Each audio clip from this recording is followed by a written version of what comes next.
ဟိုမာမိသိန်းလာပြီ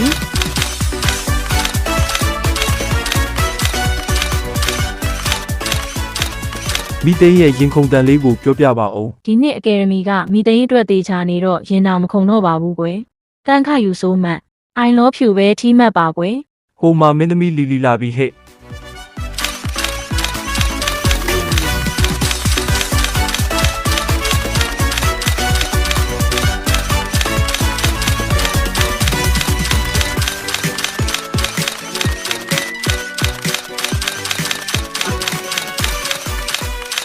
လီလီကတော့အကယ်ဒမီ10နှစ်ဆက်တိုက်ရထားတာဆိုတော့မလိုချင်တော့ပါဘူးမရသေးတဲ့သူတွေပဲရပါစေလို့ဆုတောင်းပါတယ်ကွယ်ဒါပေမဲ့လီလီပဲရမှာတေချာနေတယ်လေ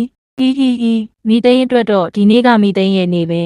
မိသိန်းပေရင်မေးထားတာမိသိန်းရမှာတေချာတယ်ချားပွဲတက်လာတဲ့သူတွေကိုမိသိန်းစိတ်မကောင်းအရင်ဖြစ်တာပဲစကားကိုကုံအောင်မပြောနဲ့ဆိုတာတကယ်မှန်တယ်တကယ်ဖြစ်မလာရင်ရှက်စရာကြီးဖြစ်နေတော့မှာပဲကိုကြီးတို့ရဲ့ဘာမှမဖြစ်လာစရာအကြောင်းမရှိဘူး ဒီလောက်ဆိုတော်ပြီးတော့ပြီ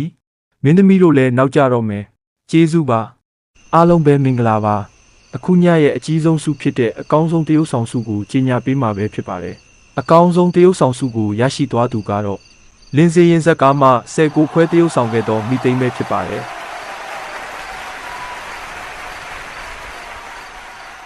မိသိန်းအရန်ဝမ်းမတာတာပဲ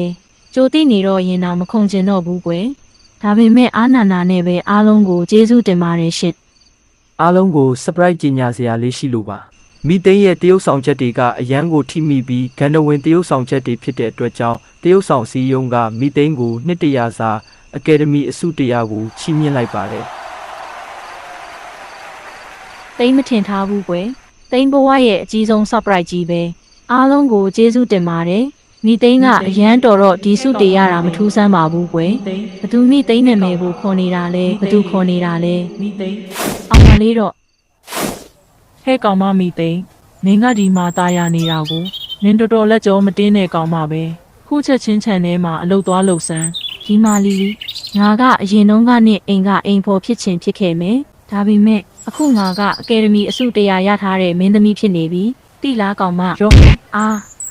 နင့်လိုကောင်မကများငါ့ကိုပြန်ခံပြောရဲတယ်ပေါ့အကယ်ဒမီအဆုတရားရထားတဲ့မင်းသမီးတဲ့လားဟာနင့်အလုံးနေလှုပ်ဆန်းပါဟဲ့